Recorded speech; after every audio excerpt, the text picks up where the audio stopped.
అందరికీ మరణాత. ఈరోజు దేవుడు మనకు అనుగ్రహిస్తున్న శ్రేష్టమైన వాగ్దానము.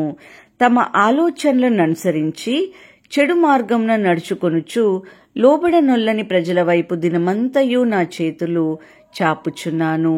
All day long I have held out my hands to an obstinate people who walk in ways not good, pursuing their own imaginations. ఈ రోజు గాను కృపగలిగిన దేవుడు మనకు అనుగ్రహించిన వాక్య భాగమును బట్టి ధ్యానించుకుందాం.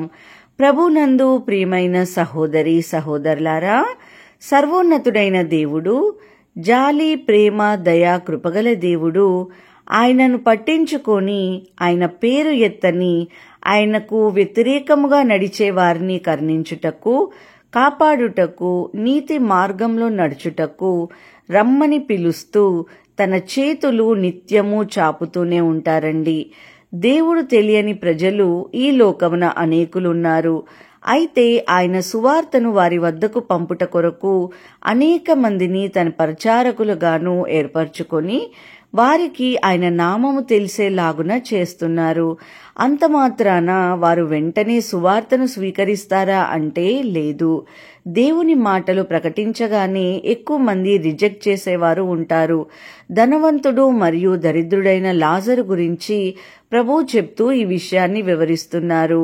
బాగా ఈ లోకాన్ని అనుభవించిన ఆ ధనవంతుడు చనిపోయాక నరకంలో ఉండినప్పుడు, చనిపోయిన తరువాత నిజ పరిస్థితిని ఎరిగిన ధనవంతుడు అబ్రహామును అడుగుతాడు, మా సహోదరులకు ఈ సువార్త చెప్పాలి, వారు ఈ నరకంలోనికి రాకుండా వారిని కాపాడాలి అన్నప్పుడు అబ్రహాము అంటాడు, భూమి మీద ఈ సువార్త ప్రకటించుటకు అనేకులున్నారు. వారి మాట విని మారుమనసు పొందుకుంటే వారు రక్షింపబడతారు అని చెబుతాడు. కానీ ఆలోచించండి, అంత ఈజీగా దేవుని సువార్తను అంగీకరించేవారు ఉన్నారంటారా? చెప్పండి. అయితే ప్రభునందు ప్రేమైన సహోదరి సహోదరులారా, ఈరోజు లేఖనములో మనము అర్థం చేసుకుంటే ఈ మాటలు దేవుని నమ్మి వెనుకకు తిరిగిన వారికి, అసలు దేవుడంటే తెలియని వారికి వర్తిస్తాయి.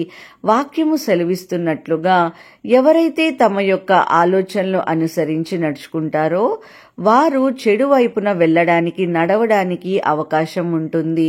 మరియు వారి సొంత ఆలోచన బట్టి నడుస్తూ దేవుని మాటకు లోబడరు అని మనకు వాక్యము స్పష్టంగా చెప్తుంది.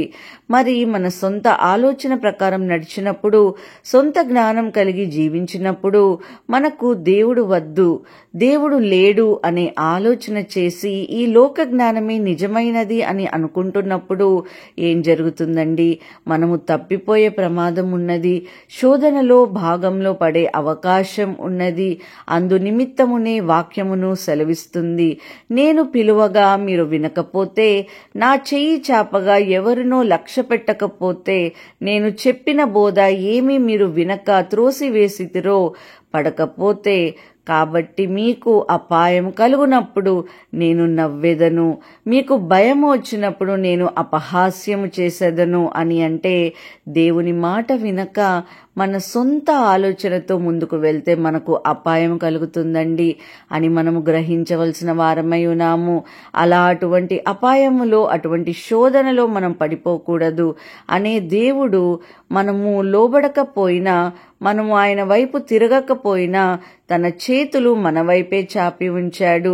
ఈ రోజున ఈ మాటలు వింటున్న ప్రియమైన సహోదరి సహోదరుడా, నీవు కష్టాలలో, నీవు శోధనలో, నీవు బాధల్లో ఉన్నావేమో. అయితే దేవుడు నిన్ను కరుణించుటకు, నిన్ను కాపాడుటకు, నిన్ను బ్రతికించుటకు, నిన్ను విడిపించుటకు, నీ కుటుంబాన్ని కట్టుటకు, నిన్ను నిత్య జీవానికి చేర్చుటకు తన చేతులను నీ వైపు చాపి ఉంచారండి. మరి ఆయన చెంతకు వస్తావా? లేక నీ సొంత ఆలోచన ప్రకారము, మీ సొంత జ్ఞానము ప్రకారము నడుచుకొని ముందుకు వెళ్లి ఇంకా అపాయము, ప్రమాదం కొని తెచ్చుకుంటావా? ఆలోచించు.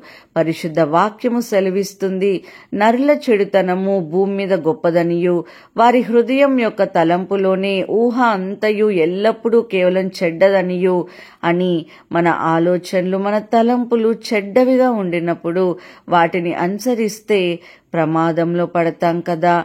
అందుకే దేవుడు అంటున్నారు, నీవు మాట వినవని తెలిసినా, నిజ దేవుని వ్యతిరేకించే స్వభావం ఉందని గ్రహించిన ఆయన మాత్రము నీ విషయంలో విసిగిపోవడం లేదండి. నీ వైపే తన హస్తాలు చాపుతున్నారు.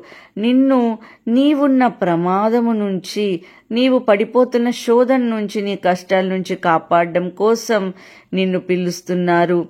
కాబట్టి ఈ లోక సంబంధాలు చెప్పే మాటలు వినకు, వారిని పట్టించుకోకు. దేవుని వైపు తిరుగు. ఆయనను ఆశ్రయించి ఆయనే నిన్ను రక్షిస్తాడని నమ్మి విశ్వాసముతో ఆయన యొద్దకు చేరి అనుదినము ఆయన మాట విని వారముగా ఉందాము. ప్రార్థన చేసుకుందాం. పరిశుద్ధుడా, మహాగణుడా, కృపగలిగిన దేవా, మీ బంగారు పాదములకు స్తోత్రములు ప్రభువా. యేసయ్యా, ఈ యొక్క దినము మాకు ఇచ్చినందుకు స్తోత్రములు తండ్రి.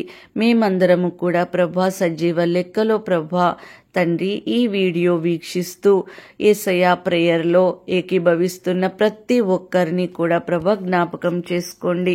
అవును తండ్రి, యేసయ్యా ఎల్లప్పుడూ మీరు కరుణించే దేవుడు తండ్రి. పశ్చాత్తాపముతో మీ యొద్దకు వస్తే క్షమించే దేవుడవు ప్రభువా తండ్రి. మీ యొక్క ప్రేమను నా ప్రభ మేము అర్థం చేసుకోవటానికి సహాయము చేయండి. కేవలము సమస్యలు వచ్చినప్పుడే మీ దగ్గరికి రాకుండా ప్రభువా తండ్రి, మీకు ఇష్టమైన బిడ్డలుగా మేము జీవిస్తూ అనుదినము ప్రభువా వాక్యమును నా ప్రభ మేము అనుసరిస్తూ మా నిజ జీవితంలో మాదిరికరమైన యేసయ్యా జీవితమును మేము జీవించటానికి సహాయము చేయండి. అవును తండ్రి, మా జీవితంలో ఈ యొక్క వాగ్దానము నెరవేర్చబడేలాగా దీవించండి ప్రభువా. మేము చేసే ప్రతి పనిలో మీరు మా ముందు నడిపించమని యేసు నామములో అడుగుతున్నాం తండ్రి. ఆమేన్.